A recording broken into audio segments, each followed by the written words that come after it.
వారహి విజయయాత్ర పేరుతో పిఠాపురంలో ఎన్నికల ప్రచారం చేస్తున్న జనసేన అధినేత పవన్ కళ్యాణ్ సంచలన ఆరోపణలు చేశారు.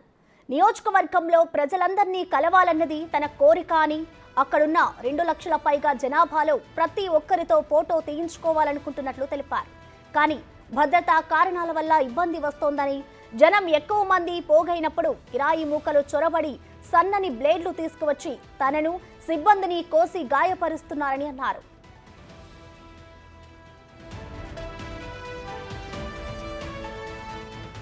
ప్రత్యర్థి పార్టీ పన్నాగాలు తెలిసే భద్రత మరింత కట్టుదిట్టంగా ఉంటే బాగుంటుందని జాగ్రత్తలు తీసుకుంటున్నట్లు పవన్ కళ్యాణ్ తెలిపారు. పిఠాపురంలో 100 మందికి పైగా నాయకులు జనసేనలో చేరారు. వారందరికీ కండువా కప్పి ఆహ్వానించిన జనసేనాని పిఠాపురం ప్రజల కోసమే వచ్చానని, అందరికీ అందుబాటులో ఉంటానని అన్నారు. ఒకసారి తనను గెలిపించమని దేవుణ్ణి మొక్కుకున్నానని, గెలిపిస్తే పిఠాపురంలోనే ఇల్లు తీసుకుని స్వస్థలం చేసుకుంటారని పవన్ తెలిపారు. ఎన్నికలు సమీపిస్తున్న వేళ పవన్ బ్లేడ్ వ్యాఖ్యలు వెనుక ఆంతర్యం ఏమిటని గుసగుసలు వినిపిస్తున్నాయి. పవన్ లేటెస్ట్ ఆరోపణలకు అర్థమేంటి అనేది ఏపీ పొలిటికల్ వర్గాల్లో హాట్ టాపిక్ గా మారింది.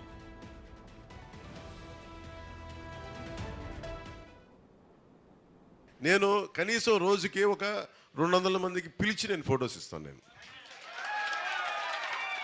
కాకపోతే అంటే ఎందుకు మనకేంటి కొన్ని ప్రోటోకాల్స్ పాటించకపోతే ఏమైపోద్ది అంటే, చాలామంది కొంతమంది ఈ కిరాయి మూకలు ఏం చేస్తారంటే, ఎక్కువ మంది వచ్చినప్పుడు సన్న బ్లేడ్లు తీసుకొచ్చి కట్ చేస్తూ ఉన్నారు సెక్యూరిటీ వాళ్ళని కూడా, నన్ను కూడా.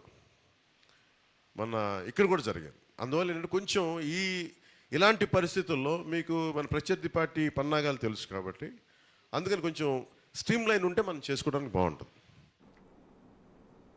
దీనిపై మరింత సమాచారాన్ని మా ప్రతినిధి రాజేష్ లైవ్ అందిస్తారు. రాజేష్, చెప్పండి, ఏపీలో ఈ ప్రెసెంట్ జనసేన అధినేత పవన్ కళ్యాణ్ అయితే కొన్ని ఆసక్తికర వ్యాఖ్యలు చేస్తున్నారు. దీనికి సంబంధించి అసలు కారణాలు ఏంటి? ఇప్పుడు పొలిటికల్ టైంలో ఈ విధంగా వ్యాఖ్యలు చేయడాన్ని ఏ విధంగా చూడాలంటారు రాజేష్?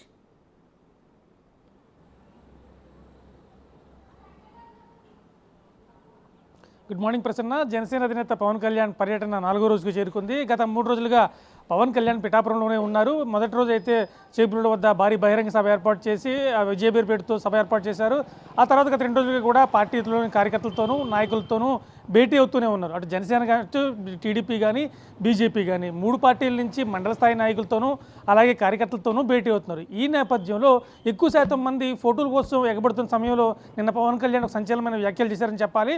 అంటే ప్రతి పార్టీ నుంచి కూడా, టీడీపీ నుంచి కావచ్చు, జనసేన నుంచి కావచ్చు, బీజేపీ నుంచి కావచ్చు, పార్టీ నుంచి మండల స్థాయి నాయకులు సుమారుగా ఒక 100 మంది కార్యకర్తలు తీసుకొస్తే 100 మందితోనూ ఫోటోలు దిగాలంటే సమయం చాలా ఎక్కువైపోతుంది. దాంతోపాటు బయటకు వచ్చినప్పుడు అందరితో ఫోటోలు తీయించుకోవాలని నాకు ఉంది. అయితే కొంతమంది జనం ఎక్కువ పోగైనప్పుడు అల్లరి మూకలు చేరి సన్నని బ్లేడ్లతో నన్ను, నా సిబ్బందిని గాయపరచాలని చూస్తున్నారు. గాయపరిచిన సందర్భాలు కూడా ఉన్నాయి. ఈ నేపథ్యంలోనే అందరితోనూ ఫోటోలు తీయించుకోవడం నాకు వీలు కావట్లేదని చెప్పి చాలా స్పష్టంగా చెప్పారు.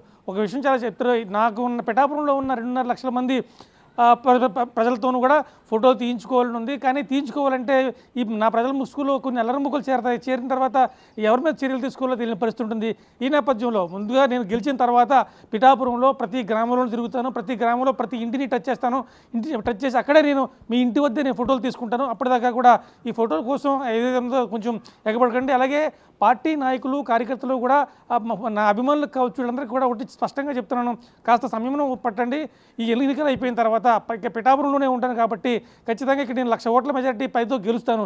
గెలిచిన తర్వాత ప్రతి గ్రామంలోనూ కూడా తిరుగుతాను. ఎందుకంటే ఇప్పట్లా కాకుండా వారాహి మీద వచ్చి వెళ్ళిపోవడం కాకుండా ప్రత్యేకించి ప్రతి గ్రామంలోనూ కూడా ఒకరోజు ఉండే విధంగా ప్లాన్ చేసుకున్నాను. అలాగే గ్రామానికి సంబంధించి సమస్యలకు సంబంధించి ఒక యూనిట్గా తీసుకుంటాను.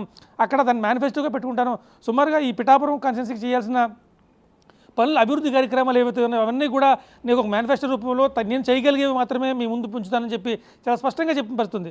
ముఖ్యంగా చెప్పుకోవాలంటే పిఠాపురంలో ఈ రోజుకి కూడా మంచి మల్టీ స్పెషాలిటీ హాస్పిటల్ లేదంటే ఖచ్చితంగా ప్రభుత్వ వైఫల్యం అని చెప్పుకోవాలి. ఒకవేళ నేను గెలిస్తే కనుక ఖచ్చితంగా ఇక్కడ మల్టీ స్పెషాలిటీ హాస్పిటల్ నిర్మించి చేస్తాను. ఒకవేళ ప్రభుత్వం తరపున కనుక ఆలస్యం అయితే కనుక ఖచ్చితంగా నా సొంత మనుషులు ఉన్నారు, కొంతమంది నాకు అత్యంత సన్నిహితులు ఉన్నారు, వాళ్ళతో తీసుకొచ్చి ప్రభుత్వ సహకారం లేకపోయినా కానీ వాళ్ళతో నేను మల్టీ స్పెషాలిటీ హాస్పిటల్ కట్టించి ప్రజలకు అందుబాటులో ఉండేలా చూస్తానని చెప్పి చాలా స్పష్టమైన హామీ ఇచ్చారు.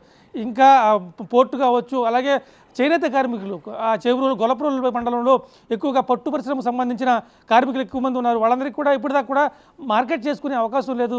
ఎంత పెద్ద పట్టు చీరలు ఇక్కడ తయారవుతూ కూడా ఇక్కడ నుంచి సరైన ధరకు అమ్మలేకపోవడం, వాటిని మార్కెట్ చేసుకోలేకపోవడం, రకరకాల సమస్యలు ఏర్పడుతున్నాయి. అలాగే పశువులకు సంబంధించిన భారీ బహిరంగ మార్కెట్ ఉంది. అక్కడ పశువులు క్రయ విక్రయాలు జరుగుతూ ఉంటాయి.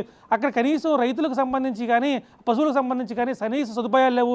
అవన్నీ కూడా చేయాల్సిన బాధ్యత ప్రభుత్వం మీద ఉంది. కానీ ప్రభుత్వం దాన్ని పట్టించుకోవట్లేదు.